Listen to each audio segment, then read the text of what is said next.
भगवान बुद्ध की धरती पर सबसे पहले मैं भगवान बुद्ध को प्रणाम करता हूं और दसों दिशाओं में जितने देवी देवता हैं उनको भी मैं प्रणाम करता हूं। मुझे खुशी है इस बात की कि कुशीनगर में कई बार मुझे आने का मौका मिला है और इसी जगह पर रह करके कई बार पॉलिटिकल प्रोग्राम्स किए हैं। जब कभी भी कुशीनगर में आए हैं और कार्यक्रम हुए हैं, समाजवादी पार्टी के पक्ष में हमेशा बहुमत की सरकार बनने का काम हुआ है। इसलिए सबसे पहले भगवान बुद्ध की धरती को मैं प्रणाम करता हूं। कल से कार्यक्रम चल रहा है। मैं अपने समाजवादी साथियों का धन्यवाद देता हूं, साथ ही साथ जो जनता निकल करके आई और जनता से जो मिलने का मौका मिला है, किसान, नौजवान, माताएं, बहनें, हर वर्ग के लोग बाजारों में, सड़कों में, सभाओं में, कार्यक्रमों में दिखाई दिए हैं। जो संदेश जा रहा है वो यह है, बदलाव का है। 22 में बदलाव होना है। जनता बदलाव चाहती है। भारतीय जनता पार्टी ने पिछले 4.5 साल में अपना संकल्प पत्र पलट करके नहीं देखा। ऐसी कौन सी सरकार होती जो अपने किए हुए वादों को न पूरा करे। जो किसान आज आंदोलन कर रहा है वो इसलिए आंदोलन कर रहा है क्योंकि उसकी आय तो दोगुनी हुई नहीं। उसके लिए फैसले उसकी खुशहाली के लिए नहीं लिए गए, जबकि वो फैसले लिए गए हैं उन कानूनों को भारतीय जनता पार्टी लागू करना चाहती है जिन कानूनों के बाद किसान की खेती छिन जाएगी, खेत छिन जाएंगे। तीनों काले कानूनों को सरकार वापस ले, उसके खिलाफ लगातार किसान आंदोलन कर रहे हैं। पूरे देश के किसानों में नाराजगी है कि जहां उनके बीच में खुशहाली के लिए कानून आने चाहिए थे, उनकी जमीन को छीनने के लिए कानून आए हैं। और किसान को अगर बाजार पे छोड़ दिया जाएगा तो किसान हमारा खुशहाल नहीं हो सकता। उन कानूनों के खिलाफ कई किसानों की जान जा चुकी है। सरकार को कोई परवाह नहीं है। ये उत्तर प्रदेश में ही जिस तरीके से किसानों का आंदोलन को कुचलने का काम किया सरकार ने, भारतीय जनता पार्टी, उनके गृह राज्य मंत्री, उनके बेटे पर आरोप और अब तो सुप्रीम कोर्ट जांचें, न जाने कितने कितने सवाल खड़े हो रहे हैं। कहीं ऐसा हो सकता है जो अन्नदाता है उसको जीप के टायर से कुचल दें। किसान को टायर से कुचल दिया गया और उसके बाद कानून कुचल रहे थे। इन्हें अगर और मौका मिल गया तो हो सकता है इस संविधान को भी कुचल दें। किसान दुखी है, आय दोगुनी हुई नहीं, महंगाई बढ़ गई। ये वही सरकार है जो कहती थी हम इतने दिनों में महंगाई कम कर देंगे। आज डीजल की कीमत क्या है, पेट्रोल की कीमत क्या है। और पिछले क्वार्टर में दुख इस बात का है कि पिछले क्वार्टर में जो ओएनजीसी कॉरपोरेशन है उसको लगभग 600 गुना मुनाफा हुआ है। 600 गुना मुनाफा कॉरपोरेशन को। किसकी जेब काटी जा रही है? गरीब और किसान की जेब काट के अमीरों की तिजोरी भर रही है सरकार। डीजल पेट्रोल की कीमतें कितनी बढ़ गई। और याद रखें, जिस समय डीजल पेट्रोल की कीमत बढ़ती है, हर जरूरत की चीज की कीमत बढ़ जाती है। इस सरकार ने महंगाई बढ़ाई है और महंगाई नहीं बढ़ाई है, जो भारत में इन्वेस्टमेंट आना था, जो उत्तर प्रदेश में लगातार सरकार प्रयास कर रही थी कि यहां पर निवेश आएगा। कितना निवेश आया? बेरोजगारी बढ़ गई, नौकरियां छिन गई। और बाबा साहब भीमराव अम्बेडकर जी ने जो संविधान बनाया था, जिसके तहत हक और सम्मान मिलना था, आज वो हक और सम्मान नहीं मिल रहा है। सरकारी संस्थाएं जब बिक जाएंगी, सरकारी जो संस्थान है जब बिक जाएंगे तो नौकरियां कहां होंगी। कहां हमें मिलेगा हक? इसलिए सरकार ने न केवल उत्तर प्रदेश को बर्बाद किया है, किसानों को कुचला है, महंगाई बढ़ाई है, बेरोजगारी बढ़ाई है, और 4.5 साल के कार्यकाल में शिलान्यास का शिलान्यास किया है, उद्घाटन का उद्घाटन किया है, रंग बदलने का काम किया है, नाम बदलने का काम किया है। जमीन पर विकास नहीं है। और जो भी समाजवादी सरकार के काम थे, उन कामों को अभी भी उद्घाटन कर रहे हैं। याद कीजिए, अभी कुछ दिन पहले प्रधानमंत्री जी और भारतीय जनता पार्टी के लोग बड़ी संख्या में आए थे। ये इसी कुशीनगर को दुनिया में पहचान दिलाने के लिए, यहां पर टूरिज्म बढ़ जाए, यहां का व्यापार बढ़ जाए, इसको दुनिया से जोड़ने का काम अगर किसी ने किया था तो समाजवादियों ने किया था। वो एयरपोर्ट समाजवादी सरकार की देन है। कुशीनगर और आसपास के लोगों के लिए सुविधा और टूरिज्म को बढ़ाने के लिए आज ही के बाद उत्तर प्रदेश की एक बड़ी परियोजना का भी उद्घाटन होने जा रहा है। वो भी समाजवादियों की देन है। केवल नाम बदल दिया, ठेकेदार बदल दिए। सोचो, वो ठेकेदार हटा दिया, उनका ठेका छीन लिया, जो देश के सबसे अच्छी कंपनियां मानी जाती हैं। जब सरदार पटेल जी की प्रतिमा बननी थी तो उस कंपनी को याद किया गया। जिस समय भगवान श्री राम का मंदिर बनना है, उस कंपनी को याद किया। लेकिन कमाल के बाबा मुख्यमंत्री हैं कि जब पूर्वांचल को जोड़ने के लिए, पूर्वांचल की खुशहाली के लिए, पूर्वांचल की तरक्की के लिए जो एक्सप्रेसवे बन रहा था, उन कंपनियों को हटाने का काम किया। जो बड़े बड़े काम कर सकते हैं गुणवत्ता के साथ, उनको छीन लिया गया। क्या जवाब है सरकार के पास? जो काम 5 साल पहले समाजवादियों ने कर दिया, सड़क पर हवाई जहाज उतार दिए, लड़ाकू विमान उतार दिए, सोचो 5 साल पीछे चल रहे हैं। हमें कहने को तो वो पिछड़ा कहें, बैकवर्ड कहें, कुछ भी कहें, लेकिन हमारी सोच फॉरवर्ड है। हम बैकवर्ड होकर के भी हम प्रोग्रेसिव हैं, फॉरवर्ड लुकिंग हैं। वहीं वो अगड़े होने के बाद भी बैकवर्ड हैं, पिछड़े हैं, सोच से पिछड़े हैं, काम में पिछड़े हैं। इसलिए परिवर्तन होना तय है, परिवर्तन होके रहेगा। बदलाव के लिए किसानों ने ठाना है, बेरोजगारों ने ठाना है, व्यापारियों ने ठाना है। कोई सोच सकता है कि व्यापारी आए कारोबार के लिए, काम के लिए, पुलिस जाकर के उसकी जान ले ले? एफआईआर नहीं लिखने दे रहे, अधिकारी धमका रहे कि एफआईआर लिखोगे आप। और केवल एक घटना नहीं है, उत्तर प्रदेश में इस तरह की न जाने कितनी घटनाएं हुई हैं जहां निर्दोषों की जान ले ली गई। कासगंज में वो नौजवान, कोई कल्पना कर सकता है कि जो नल है उससे अपनी हुडी के तार से जान चली जाए उसकी? ये कहां की कहानी पुलिस बना रही है? क्या आपने नहीं देखा गोरखपुर में डीएम एसपी धमका रहे थे उसके परिवार को कि एफआईआर न लिखें? आज कस्टोडियल डेथ में सबसे आगे है उत्तर प्रदेश। और वो इसलिए क्योंकि ठोको राज चल रहा है। ठोको राज में पता ही नहीं है कौन किसको ठोक दे। अभी फर्रुखाबाद में, फतेहगढ़ में जेल में कैदियों ने जेलर और डिप्टी जेलर का सर,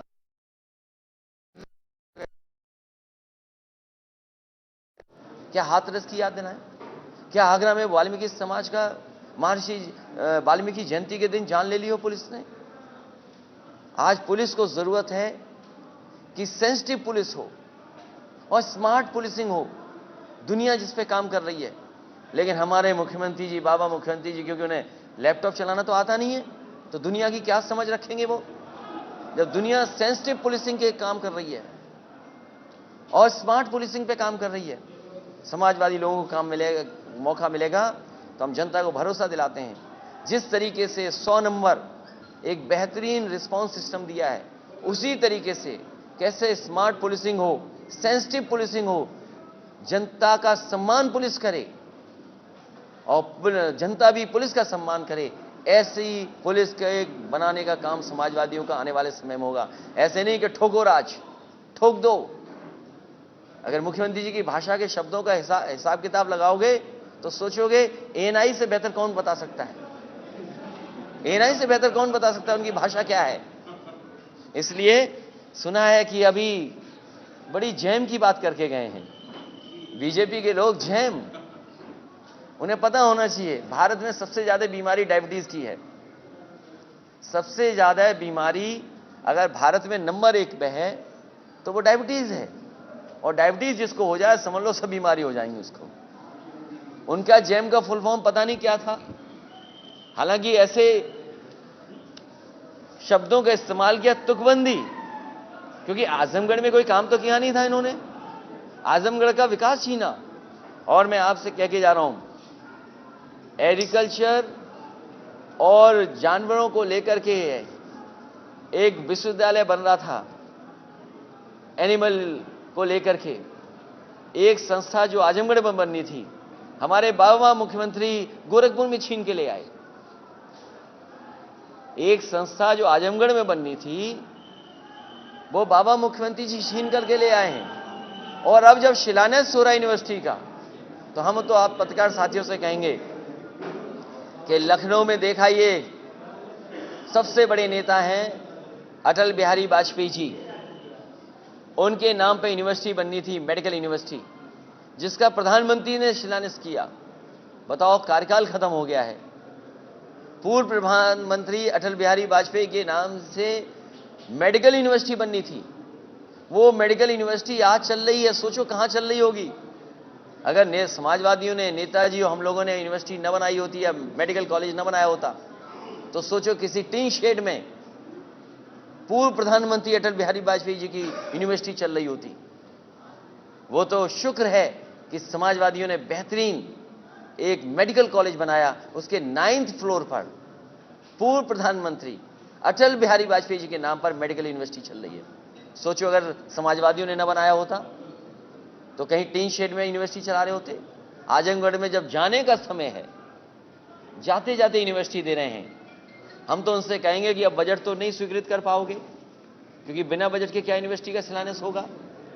अगर बजट ही बता दें कि आजमगढ़ में जो यूनिवर्सिटी दी है उसका बजट कितना देके जा रहे हैं, और क्या दिल्ली से भी कोई बजट मिलेगा। जो लोग, चंद्रशेखर जी जो पूर्व प्रधानमंत्री जी थे, उनकी यूनिवर्सिटी बननी थी, उसका बजट छीन लें, उसका बजट छीन लिया, बजट खा गए। तो जब यूनिवर्सिटी बना रहे हैं तो बजट कहां है। और फिर जो जैम की परिभाषा दे गए, आज हर व्यक्ति उत्तर प्रदेश का जानता है कि भारतीय जनता पार्टी से ज्यादा झूठ को नहीं बोल सकता। भारतीय जनता पार्टी से ज्यादा झूठ को नहीं बोल सकता।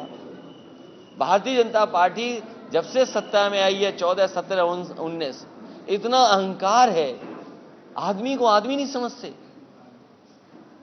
और अगर आपको समझना हो तो मुख्यमंत्री जी का रिमाइंड कर करके वो देख लीजिए, टीवी पे इंटरव्यू दिया था।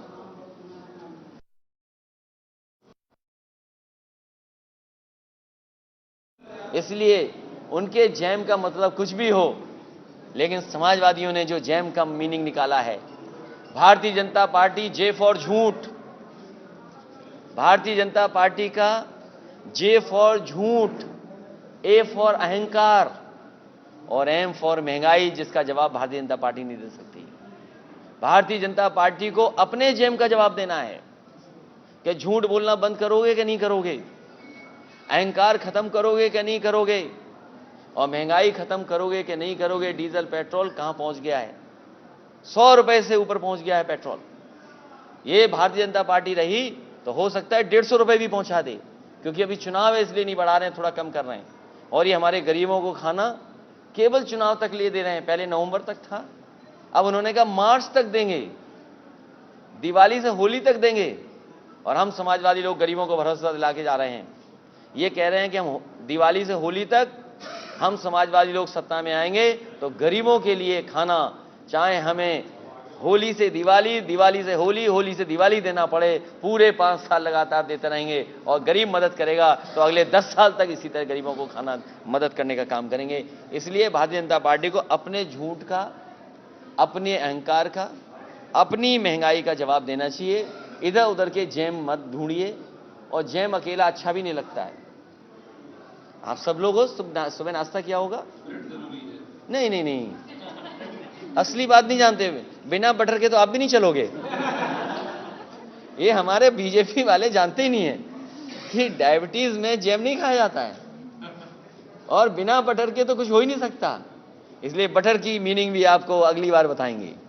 अभी फिलहाल वो जान लें कि बटर आ रहा है उनके लिए, उन्होंने जैम भेजा है तो हम बटर भेज रहे हैं उनके लिए। और केवल यही नहीं, गन्ना किसानों का भुगतान नहीं हो पाया है, और कहीं भी धान की, आप पता कर लीजिए, धान की कीमत कहीं नहीं मिल रही। ये भारतीय जनता पार्टी बताए कहां से खरीद रहे हैं धान और किस रुपए में खरीद रहे हैं। कहीं धान खरीदा नहीं जा रहा है, और धान खरीदा भी जा रहा है तो उसकी कोई कीमत नहीं है। गन्ने का अभी भी बकाया है। मैं मुजफ्फरनगर से लेकर के आपके जिले तक आया हूं, कुशीनगर में अभी पूरा किसानों का गन्ने का पैसा बकाया है। अगले सवाल आपने जैम का जिक्र किया, ये जैम का अचानक आविष्कार हुआ है, क्या मोटिव क्या लगता है? इलेक्शन को क्या पोलराइज करने की कोशिश हो रही है? क्या और भी कई सारे जैम अभी आ सकते हैं इसके बाद आने वाले फेजेस में? जरूरत इस बात की है कि सही पढ़ाई हो, एम्प्लॉयमेंट मिले, और सही वक्त पे नौजवानों की एनर्जी यूज हो। तो आज हमारे सामने सवाल है एम्प्लॉयमेंट का, सवाल है एनर्जी का उनके, और सवाल यह है कि आज जिस परिस्थितियों में रह रहे हैं उस तरह कैसा एम्प्लॉयमेंट हो, यूथ के सामने एजुकेशन कैसी हो, उनकी एनर्जी सही इस्तेमाल हो जाए, और एजुकेशन कैसी हो, ये सवाल हैं। इन सवालों का तो जवाब ढूंढ ही नहीं रहे भारतीय जनता पार्टी के लोग, और फिर पूरे कारखाने बेचे जा रहे हैं। एयरपोर्ट उन्हें दिखाई दिया तो एयरपोर्ट बेच देंगे। कभी कोई सामान आप लेने जाते हो तो पहले देखने जाते हो आप। ये जो बीजेपी वाले आए थे सब, ये एयरपोर्ट बेचने आए थे, पहले जगह का मुआयना कर रहे थे, देख रहे थे कैसी जगह है, ये भी बेच देंगे। ट्रेन बेच रहे हैं, ट्रेन जहां खड़ी होती है वो स्टेशन बेच रहे हैं, पानी के जहाज बेच रहे हैं, पानी का जहाज जहां खड़ा होता है वो पोर्ट बेच रहे हैं। ये बेचने वाली सरकार है। अभी तक तो लोग कहते थे फेकू सरकार है, लेकिन सही मायने में ये बेचू सरकार भी निकली।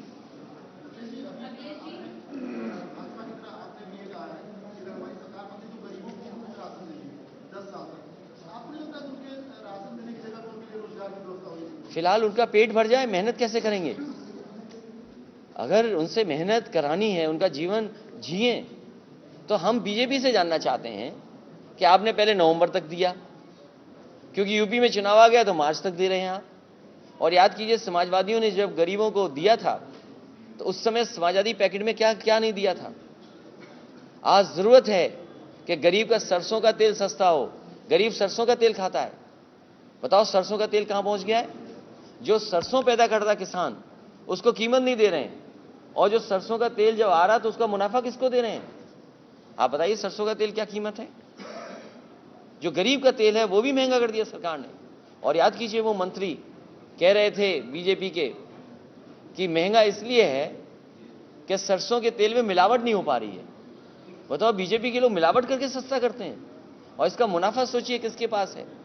जो लोग पानी का जहाज जहां खड़ा होता है पोर्ट खरीद रहे हैं, एयरपोर्ट खरीद रहे हैं, वो भी तेल बेच रहे हैं। बताओ, उनसे कहो भाई तेल तो छोड़ दो।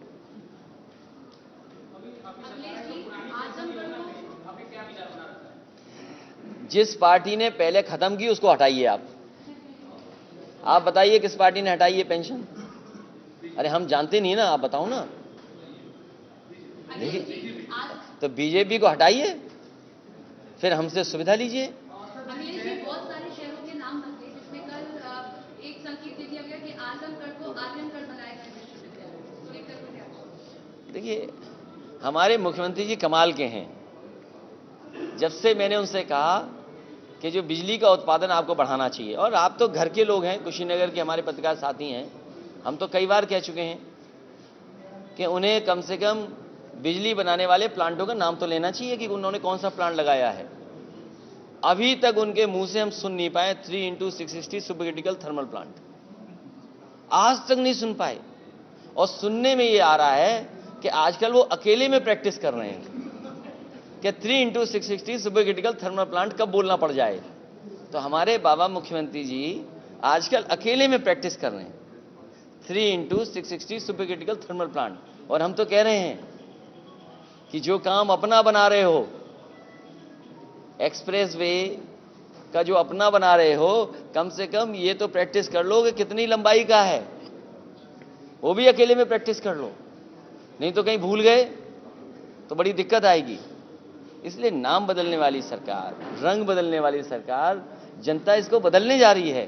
और इस बार किसान ने, नौजवान ने, व्यापारी ने तय किया है, बदलाव होना निश्चित है।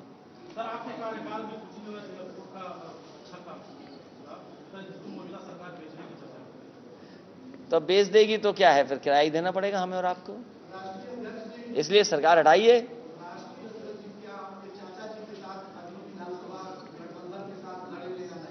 अरे भाई, आप भी तो हमारी चाचा की उम्र के लग रहे हो। सभी छोटे दल और क्षेत्रीय दलों को साथ लाएंगे।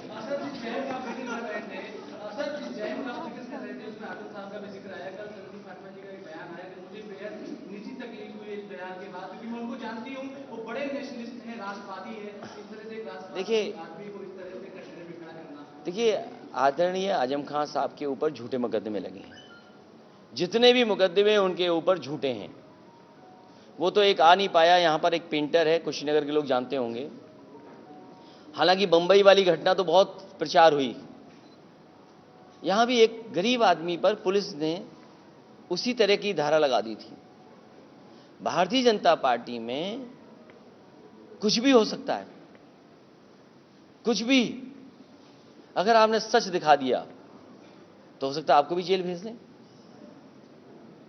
ये जितने भी अन्याय हो रहा है आजम खान साहब के ऊपर, अगर कोई कर रहा है तो वो भारतीय जनता पार्टी की सरकार कर रही है। और जानबूझ करके आप भी समझते हो, हम भी समझते हो कि ये चुनाव करीब आ गया है, कोई इन्वेस्टमेंट तो आया नहीं, कारखाना लगा नहीं। यहां पर प्रधानमंत्री खुद कह गए थे बीजेपी वाले कि पटौना का चीनी मिल चल जाएगा। ये जानते होंगे, राधे श्याम सिंह जी बैठे हो, कितनी बार कह गए कि चल जाएगा, सस्ती हो जाएंगी चीजें, महंगी है, महंगाई को कम कर देंगे। कितने दिन में महंगाई कम होनी थी, वो याद भूल गए आप। कहा कि डॉलर बढ़ता जा रहा है, रुपया नीचे जा रहा है। आज उन्हीं से पूछो जो डॉलर की कीमत बताते थे, आज डॉलर कहां पहुंच गया है, डॉलर कहां पर है और रुपया आपका कहां है। उन्हीं से पूछिए जो कह रहे थे कि हवाई चप्पल वाले लोग हवाई जहाज में चलेंगे। आज आप मोटरसाइकिल नहीं चला सकते। डीजल पेट्रोल इसलिए महंगा कर रहे हैं कि आप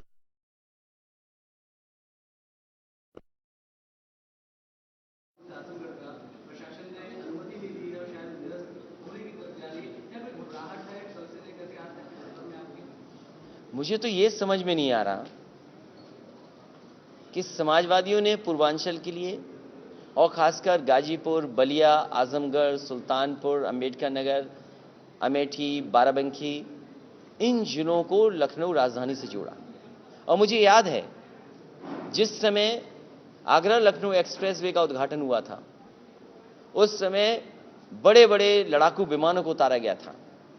बाद में सबसे भारी वाहन जो है हरकुलस भी उस सड़क पर उतरा था।